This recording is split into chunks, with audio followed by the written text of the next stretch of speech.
Welcome to Bansal classes online. I am Jaisingh Suryavanshi.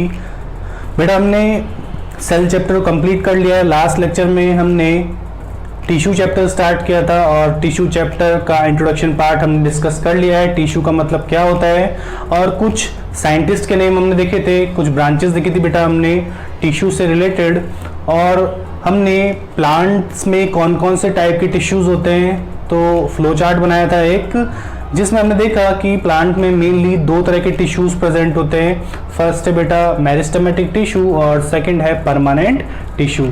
Meristematic tissue के लिए हमने एक डायग्राम बनाया था जहां पर हमने देखा था कि मेरिस्टेमेटिक के तीनों टिश्यूज अलग अलग लोकेशन पे प्रेजेंट होते हैं। तो हमने तीन तरह के टिश्यूज डिस्कस किए थे बेटा, apical, intercalary and lateral meristematic tissue.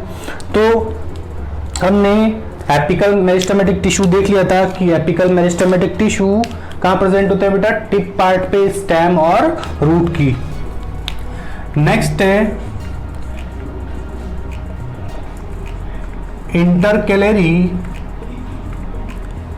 Meristematic tissue.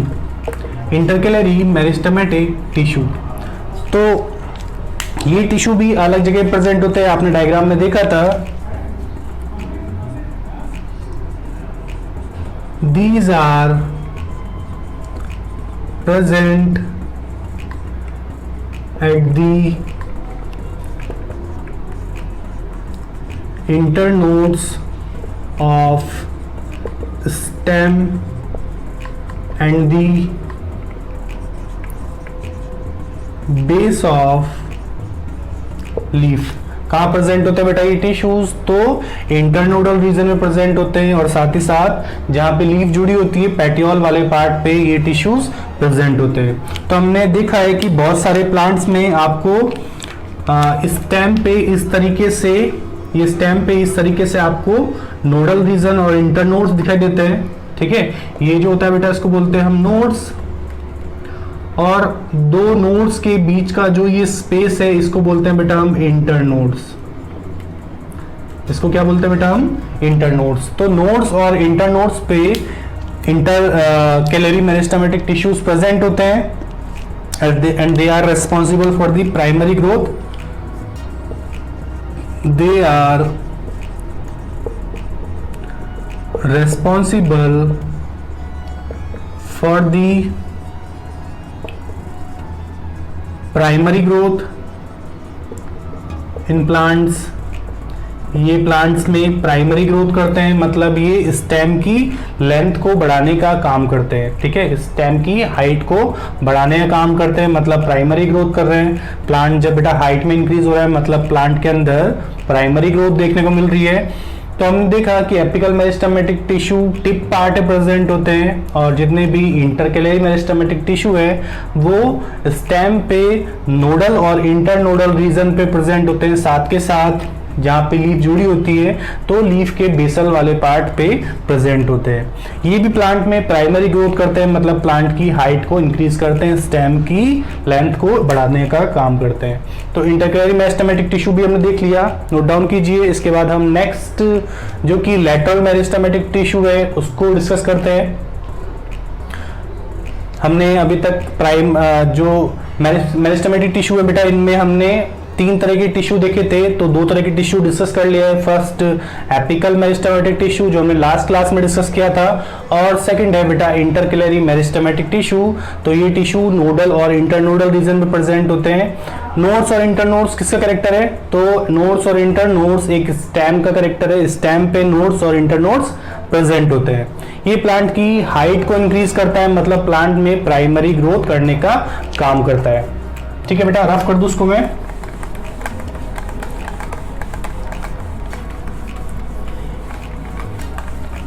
एक थर्ड तरह के टिश्यू को हम डिस्कस कर लेते हैं, meristematic tissue. Third type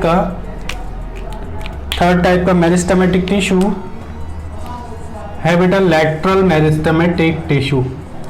lateral meristematic tissue. अभी तक हमने एपिकल मेरिस्टेमेटिक टिश्यू को डिस्कस किया, इंटरकैलरी मेरिस्टेमेटिक टिश्यू को डिस्कस किया। इसके बाद थर्ड है लेटरल मेरिस्टेमेटिक टिश्यू। तो लेटरल मेरिस्टेमेटिक टिश्यूज कहाँ प्रेजेंट होते हैं,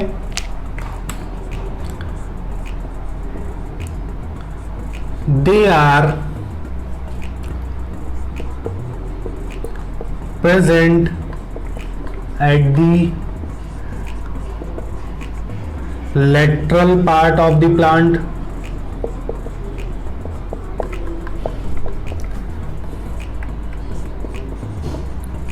They are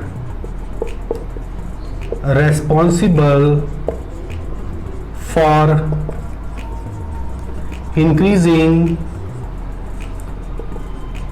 girth or circumference of the stem. ठीक है, और ये प्लांट के अंदर सेकेंडरी ग्रोथ के लिए रेस्पॉन्सिबल है। It is responsible for secondary growth in plant. ठीक है, ये प्लांट्स में सेकेंडरी ग्रोथ करने का काम करते हैं। हमने अभी तक जो दो मेरिस्टेमेटिक टिश्यू देखे, वो दोनों मेरिस्टेमेटिक टिश्यू से पहले वाले एपिकल और इंटरकेलरी मेरिस्टेमेटिक टिश्यू प्लांट्स के अंदर प्राइमरी ग्रोथ करने का काम करते हैं, लेकिन ये जो लेटरल मेरिस्टेमेटिक टिश्यू है ये प्लांट्स के अंदर सेकेंडरी ग्रोथ करने का काम करता है। ये कहाँ प्रेजेंट होता है? तो प्लांट के लेटरल पार्ट के अंदर। हमने देखा था कि एक डायग्राम देखा था बेटा हमने, जहां पर हमने जितने भी मेरिस्टेमेटिक टिश्यू है उनकी लोकेशन को डिस्कस किया था।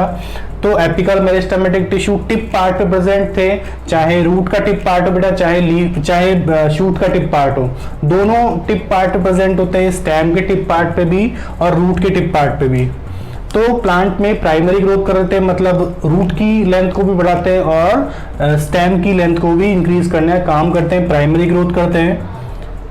जितने भी इंटरकेलरी मेरिस्टेमेटिक टिश्यू है वो लीफ की साइज को इंक्रीज करने का काम करते हैं बेटा, लीफ के बेस पार्ट पे प्रेजेंट होते हैं, साथ ही साथ स्टेम की हाइट को बढ़ाने का काम भी करते हैं, मतलब प्लांट के अंदर प्राइमरी ग्रोथ के लिए रिस्पॉन्सिबल है।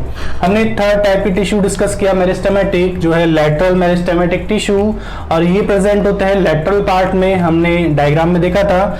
और ये किसके लिए रिस्पॉन्सिबल है? तो प्लांट की जो स्टेम का सर्कमफेरेंस है, प्लांट की स्टेम का जो डायमीटर है, जो गिर्थ है, उसको बढ़ाने का काम करते हैं। साथ ही साथ वेस्कुलर बंडल्स के डेवलपमेंट के लिए भी ये टिश्यू बहुत इंपॉर्टेंट है। लेटरल मेरिस्टेमेटिक टिश्यू क्या करते हैं? प्लांट में वेस्कुलर सिस्टम का डेवलपमेंट करते हैं, सेकेंडरी ग्रोथ के लिए काफी रेस्पॉन्सिबल है। यही क्वेश्चन में ऐसे बन जाता है, बहुत इंपॉर्टेंट है कि मेरिस्टेमेटिक टिश्यू में कौन सा ऐसा टिश्यू है जो कि सेकेंडरी ग्रोथ के लिए रिस्पॉन्सिबल है? तो lateral meristematic tissue. Note down कीजिए।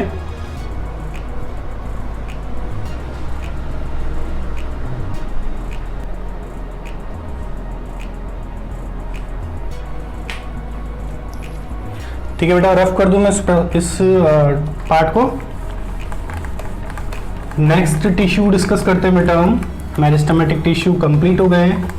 कई बार आपसे पूछ लेता है कि लीफ की साइज को बढ़ाने का काम किस मेरिस्टेमेटिक टिश्यू के थ्रू होता है? तो इंटरकेलरी मेरिस्टेमेटिक टिश्यू, ग्रासेस जो होती है उनमें इंटरकेलरी मेरिस्टेमेटिक टिश्यू के थ्रू उनकी जो साइज होती है, लेंथ जो होती है वो इंक्रीज होती है। काफ़ी सारी बड़ी बड़ी लीव्स होती है बेटा, तो इंटरकेलरी मेरिस्टेमेटिक टिश्यू के थ्रू उनका साइज इंक्रीज होता है। ठीक है, वेस्कुलर बंडल्स का डेवलपमेंट लेटरल मेरिस्टेमेटिक टिश्यू के थ्रू होता है। स्टेम की हाइट को बढ़ाने के लिए इंटरकेलरी मेरिस्टेमेटिक टिश्यू रेस्पॉन्सिबल है, साथ ही साथ में एपिकल मेरिस्टेमेटिक टिश्यू भी रेस्पॉन्सिबल है। इसके बाद में नेक्स्ट टाइप के टिश्यू है बेटा परमानेंट टिश्यू।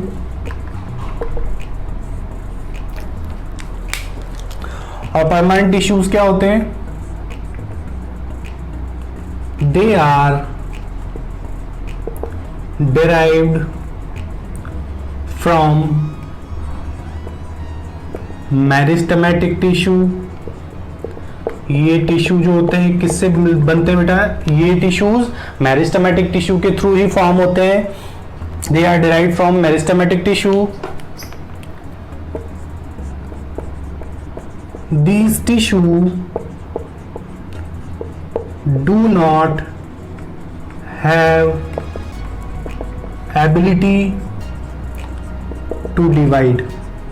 इन टिश्यूज के अंदर डिवाइड करने की कैपेसिटी जो होती है वो प्रेजेंट नहीं होती है, इनकी डिवाइड करने की कैपेसिटी लॉस हो जाती है बेटा, और ये परमानेंट में कन्वर्ट हो जाते हैं। क्लियर? दे में डेड और लिविंग, ठीक है, ये लिविंग भी हो सकते हैं और डेड भी हो सकते हैं। Their cell wall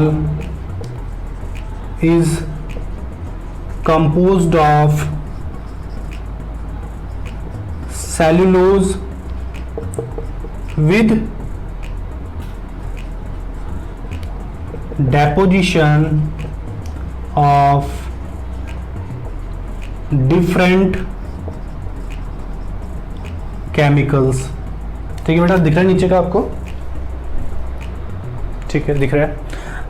Their cell wall is composed of cellulose with deposition of different chemicals। तो हम डिस्कस करेंगे बेटा कौन कौन से केमिकल्स होते हैं जो कि इस परमानेंट टिश्यूज के अंदर प्रेजेंट होते हैं। तो सबसे इंपॉर्टेंट पॉइंट क्या है इसके अंदर कि इनमें डिवाइड करने की कैपेसिटी नहीं होती है और ये मेरिस्टेमेटिक टिश्यूज से मिलके बनते हैं। ठीक है, ये डेड और लिविंग दोनों उस तरह के हो सकते हैं, दे में डेड और living. Their cell wall is composed of cellulose with different deposition of different chemicals। इसमें अलग अलग केमिकल्स की डेपोजिशन प्रेजेंट हो सकती है। कौन कौन से केमिकल्स की डेपोजिशन होती है और डेपोजिशन का मतलब क्या होता है आगे समझते हैं हम। पहले परमानेंट टिश्यूज देखते हैं हम कौन कौन से टाइप के होते हैं। यहां तक समझ में आया बेटा? रफ कर दूं बेटा इसको मैं?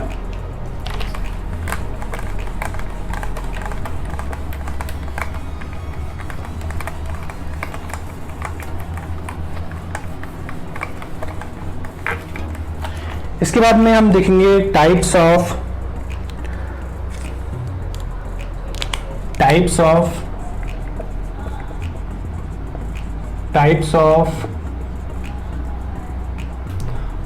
Permanent tissue. कौन कौन से टाइप होते हैं परमानेंट टिश्यूज के? तो हमने देखा था बेटा कि 3 तरह के टाइप होते हैं सिंपल परमानेंट टिश्यू। फर्स्ट बेटा simple permanent tissue, simple permanent tissue. ठीक है, तो सिंपल परमानेंट टिश्यू का मतलब क्या होता है? These tissue are composed of same और one type of cell। These tissues are composed of same or one type of cell। या तो इसके अंदर सारी सेल्स एक तरह की होती है या बोल सकते हैं एक ही तरह की सेल्स प्रेजेंट होती है। ठीक है, तो सिंपल परमानेंट टिश्यूज को और क्या बोलते हैं? इसको बोलते हैं बेटा होमोजीनियस मास ऑफ सेल। इसको क्या बोलते हैं? Homogeneous mass of cell. इनमें सारे तरह की जो जितनी भी सेल्स होती है इस टिश्यू के अंदर वो सारी सेम तरह की होती है, एक ही तरह की सेल प्रेजेंट होती है। ठीक है, हमने डिस्कस किया था इसमें कौन कौन सी तरह की सेल होती है बेटा। तो फर्स्ट है पेरेन्काइमेटस, पेरेन्काइमा। ठीक है, पेरेन्काइमेटस टिश्यू या पेरेन्काइमा बोल सकते हैं सिंपली। सेकंड है बेटा कॉलेनकाइमा और थर्ड टाइप है स्क्लेरेनकाइमा। 3 टाइप के टिश्यू है, parenchymatous tissue, collenchymatous tissue and sclerenchymatous tissue. Further parenchymatous tissue में कुछ मॉडिफिकेशंस भी प्रेजेंट होते हैं बेटा पेरेन्काइमेटस टिश्यू है, लेकिन इनके अंदर जो एबिलिटी है उस एबिलिटी के अलावा इसके अंदर कुछ स्ट्रक्चर्स में डिफरेंसेस देखने को मिलते हैं। पेरेन्काइमेटस टिश्यू में कुछ मॉडिफिकेशंस होते हैं, तो हम डिस्कस करते हैं कि कौन कौन से मॉडिफिकेशंस इन पेरेन्काइमेटस टिश्यू में प्रेजेंट होते हैं। नोट डाउन कीजिए पहले यहां तक।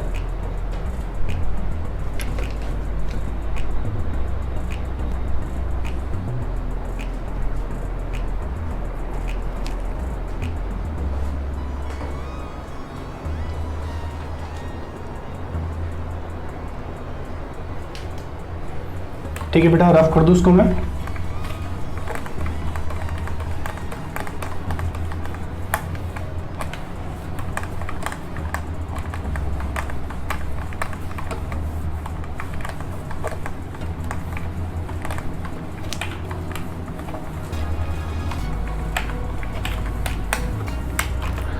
तो फर्स्ट है यहां पर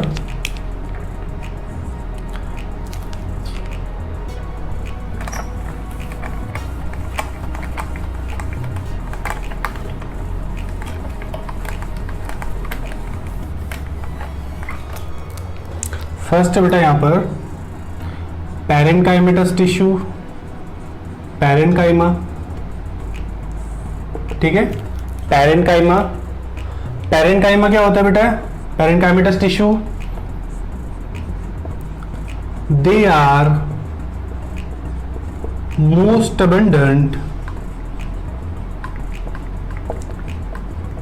टिश्यू इन प्लांट्स। ये जो है बेटा, they are most abundant tissue in plants, सबसे ज्यादा मिलने वाले टिश्यूज है प्लांट्स के अंदर। They are living tissues. ये कैसे टिश्यूज होते हैं बेटा? लिविंग टिश्यू होते हैं। Cell wall, their cell wall is made up of cellulose. इसकी जो सेल वॉल होती है वो सेलुलोज की बनी होती है।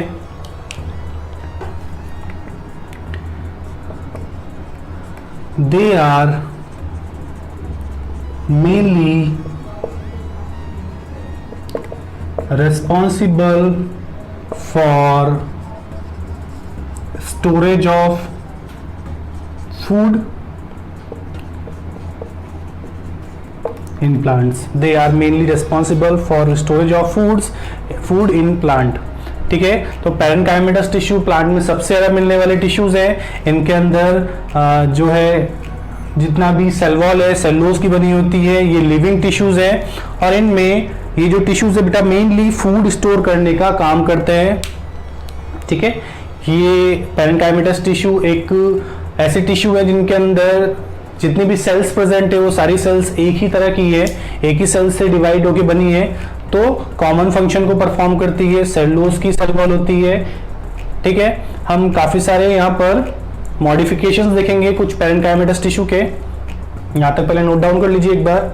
ये जो है फूड स्टोरेज का काम करता है। कई बार आपसे क्वेश्चन पूछ लेता है आपसे सीधे सीधे यहाँ से कि पैरेन्काइमेटस टिश्यू का प्राइमरी फंक्शन क्या है, तो फूड स्टोर करने का काम करता है। सबसे ज्यादा मिलने वाले टिश्यू है, ये भी बन जाता है क्वेश्चन यहाँ से।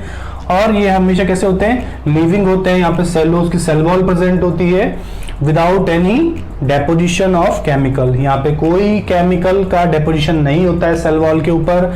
यहाँ पर सेल वॉल सेलुलोज की बनी होती है। क्लियर? यहां तक समझ में आ गया? रफ कर दूं बेटा इसको मैं।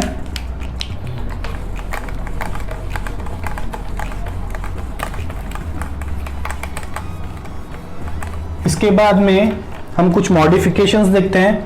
Modifications of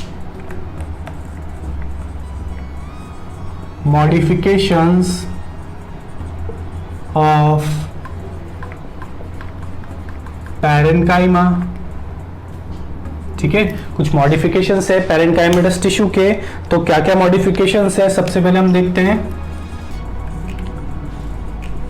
क्लोरेन्काइमा।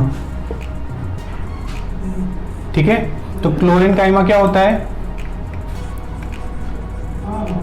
They have chlorophyll pigment. इनके अंदर क्लोरोफिल पिगमेंट होते हैं and they are responsible for photosynthesis. ये प्लांट में फोटोसिंथेसिस करने का काम करते हैं। तो मॉडिफिकेशंस हैं। ये जो क्लोरेन्काइमेटस टिश्यू है ये पैरेन्काइमेटस टिश्यू का एक मॉडिफिकेशन है बेटा, है ना, टाइप नहीं है, मॉडिफिकेशन है। ये क्लोरेन्काइमेटस टिश्यू जो है, क्लोरेन्काइमेटस नाम से यहाँ पर समझ में आया आपको, इन टिश्यूज के अंदर क्लोरोफिल पिगमेंट प्रेजेंट है, तो इसलिए ये फोटोसिंथेसिस का काम करते हैं। नेक्स्ट टिश्यू है बेटा एरेन्काइमेटस टिश्यू, एरेन्काइमा। तो एरेन्काइमा क्या होता है बेटा?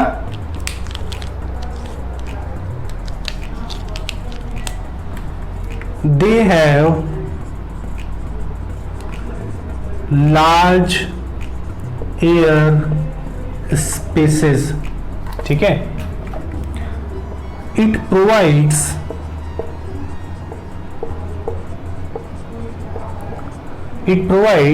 buoyancy to hydrophytes. ठीक है, ये जो प्लांट्स हैं, ये प्लांट्स के अंदर ये प्लांट्स जो है इनके अंदर कौन से प्लांट्स में, हाइड्रोफाइटिक प्लांट्स जितने भी हैं, एक्वेटिक प्लांट्स जितने भी हैं, एक्वेटिक प्लांट्स के अंदर ये एरेनकाइमेटस टिश्यू प्रेजेंट होते हैं, जिसकी वजह से वो वाटर की सरफेस पे फ्लोट करते हैं। तो बायंसी मतलब क्या होता है, फ्लोट करना, वाटर की सरफेस पे फ्लोट करना।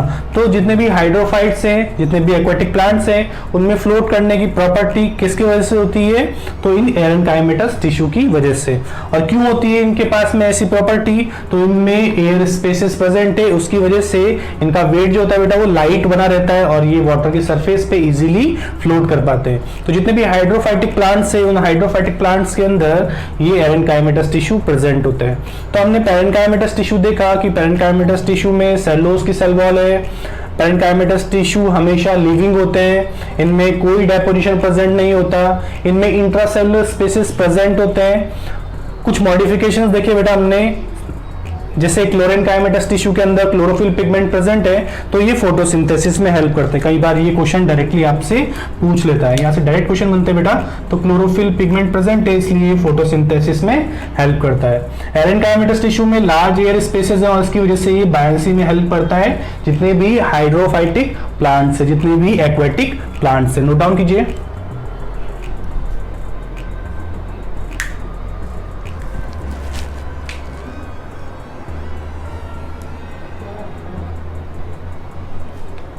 ठीक है बेटा, इसको रफ कर दूं मैं,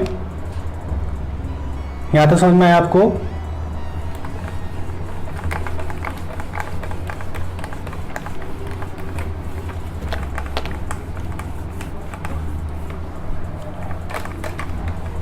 तो हमने दो टाइप डिस्कस कर लिए हैं पेरेनकाइमेटस टिश्यू के। थर्ड टाइप है प्रोजेनकाइमा।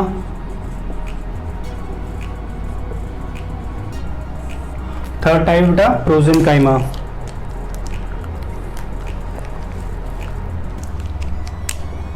तो प्रोजेनकाइमा क्या होता है, इट प्रोवाइड्स मैकेनिकल सपोर्ट। ठीक है, ये मैकेनिकल सपोर्ट प्रोवाइड करने का काम करते हैं। Their cell wall is composed of cellulose, और ये सेलुलोज की इसमें सेल वॉल बनी होती है। ठीक है, तो प्रोजेनकाइमा थर्ड टाइप है। फोर्थ टाइप डिस्कस करते हैं बेटा हम।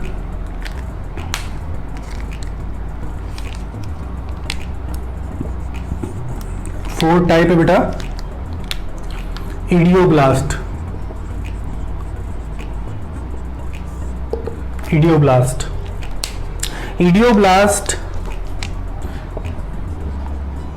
it helps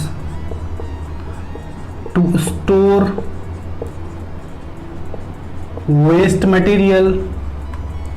ये वेस्ट मटेरियल को स्टोर करने का काम करता है, such as tannins, oil, pigments. ठीक है, जितने भी सेकेंडरी मेटाबोलाइट वेस्ट होते हैं तो उनको स्टोर करने का काम ये इडियोब्लास्ट करता है। और जितने भी प्रोजेनकाइमेटस टिश्यू है ये प्लांट को मैकेनिकल सपोर्ट प्रोवाइड करते हैं और इनकी सेल वॉल सेलुलोज की बनी होती है। नोट डाउन कीजिए।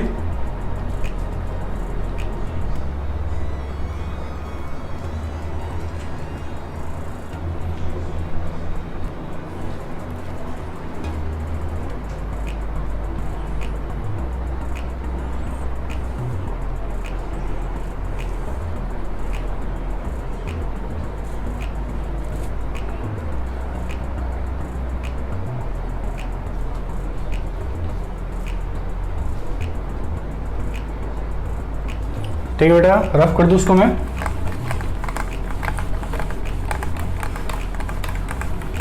तो बेटा ध्यान रखना, कई बार बच्चे कॉलेनकाइमेटस और क्लोरेनकाइमेटस में डिफरेंस नहीं कर पाते हैं, है ना, कई बार क्वेश्चन गलत कर देते हैं। तो बेटा हमने फर्स्ट टाइप डिस्कस किया parenchymatous tissue.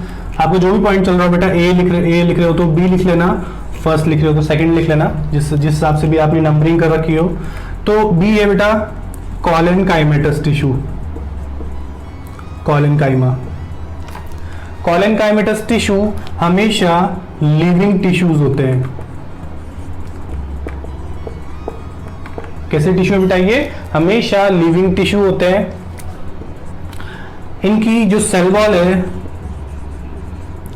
Cell wall composed of cellulose with deposition of pectin and hemicellulose. तो बेटा यहाँ पर जो सेल वॉल है वो सेलुलोज की बनी हुई, साथ ही साथ में पैक्टिन और हेमिसेलुलोज की डेपोजिशन प्रेजेंट होती है। narrow deposited areas of these tissue is called narrow deposited areas of these tissues is called pits। ठीक है, तो जहां पे डेपोजिशन कम होता है, जो नैरो डेपोजिटेड एरियाज होते हैं, उन्हें बोलते हैं बेटा हम पिट्स। ठीक है, यहां पे इरेगुलर थिकनिंग होती है, इरेगुलर थिकनिंग प्रेजेंट होती है बेटा। ठीक है, ये कैसे होते हैं, इरेगुलर थिक होते हैं। इनमें जहां पर डेपोजिशन कम होता है उन जगह को बोलते हैं बेटा हम पिट्स। ये लिविंग टिश्यूज हैं, जैसे पैरेन्काइमेटस टिश्यू लिविंग है, ऐसे ही कॉलेनकाइमेटस टिश्यू हमेशा लिविंग टिश्यू होते हैं। इसमें पैक्टिन और हेमिसेलुलोज की डेपोजिशन प्रेजेंट होती है। बहुत इंपॉर्टेंट है ये फर्स्ट पॉइंट कि लिविंग है, और साथ ही साथ में पैक्टिन और हेमिसेलुलोज की यहाँ पर डेपोजिशन प्रेजेंट होता है। ठीक है, पैक्टिन और सेलुलोज का डेपोजिशन प्रेजेंट होता है। मतलब बेटा सेल से, ये सेल से है ना, और सेल के ऊपर क्या प्रेजेंट है, सेल वॉल। सेल के ऊपर क्या प्रेजेंट है बेटा, सेल वॉल। और इन सेल वॉल के ऊपर भी कुछ केमिकल्स की लेयर प्रेजेंट होती है, कुछ केमिकल्स की लेयर प्रेजेंट होती है। ठीक है, जहां पे ये लेयर कम होती है बेटा, कई जगह पर ये लेयर ज्यादा थिक होती है और कई जगह पर ये थोड़ी सी थिन लेयर होती है। जहां पे ये बेटा थोड़ी थिक लेयर है और ये थिन लेयर है ना, इरेगुलर थिकनिंग प्रेजेंट है। जहां पर ये नैरो थिकनिंग एरियाज होते हैं उनको बोलते हैं बेटा हम पिट्स। ठीक है, ये क्या है, ये डेपोजिशन है। डेपोजिशन किसी भी केमिकल का हो सकता है, जैसे यहां पर डेपोजिशन है पैक्टिन का और हेमिसेलुलोज का। ठीक है, ये जो आपको ब्लैक कलर से दिख रही है, ये है इसकी सेल वॉल, और अंदर क्या है बेटा, ये जो ग्रीन कलर की दिख रही है आपको, ये है प्लाज्मा मेम्ब्रेन। ये जो आपको ग्रीन कलर की दिख रही है, ये जो ग्रीन कलर की दिख रही है, ये क्या है बेटा, ये है प्लाज्मा मेम्ब्रेन। क्लियर। तो जितनी भी कॉलेनकाइमेटस टिश्यू हमेशा लिविंग है, पैरेन्काइमेटस टिश्यू के तरह ही पैरेन्काइमेटस टिश्यू में भी सेलुलोज की सेल वॉल प्रेजेंट है, यहाँ पर भी सेलुलोज की सेल वॉल प्रेजेंट है। ये जितने भी हैं नैरो डेपोजिटेड एरियाज इनमें, उनको बोलते हैं हम पिट्स। इरेगुलर थिकनिंग प्रेजेंट होती है, कहीं पे डेपोजिशन ज्यादा प्रेजेंट हो सकता है, कहीं पे डेपोजिशन कम प्रेजेंट हो सकता है। पैरेन्काइमेटस टिश्यू में इंटरसेलुलर स्पेसेस प्रेजेंट होते हैं, इनमें भी इंटरसेलुलर स्पेसेस होते हैं लेकिन थोड़े कम होते हैं पैरेन्काइमेटस टिश्यू की कंपैरिजन में। ठीक है, तो हमने डिस्कस किया बेटा कुछ टाइप मेरिस्टेमेटिक टिश्यू के और परमानेंट टिश्यू के। हमने दो टाइप डिस्कस कर लिए हैं, पैरेन्काइमेटस टिश्यू, जहां पे हमने कुछ मॉडिफिकेशंस देखी, जैसे aerenchymatous tissue, collenchymatous tissue, prosenchymatous tissue and idioblast. इसके बाद में हमने सेकंड देखा कि सेकंड सिंपल परमानेंट टिश्यू कौन सा है बेटा, तो कॉलेनकाइमेटस टिश्यू। तो इसके बाद बेटा हम नेक्स्ट क्लास में डिस्कस करते हैं। तब तक आप इस चैप्टर से जितने भी हमने ये पॉइंट डिस्कस किए बेटा, इनसे रिलेटेड जितने भी क्वेश्चन है उनकी प्रैक्टिस कर सकते हैं। मिलता है नेक्स्ट लेक्चर में, तब तक के लिए take care and good luck.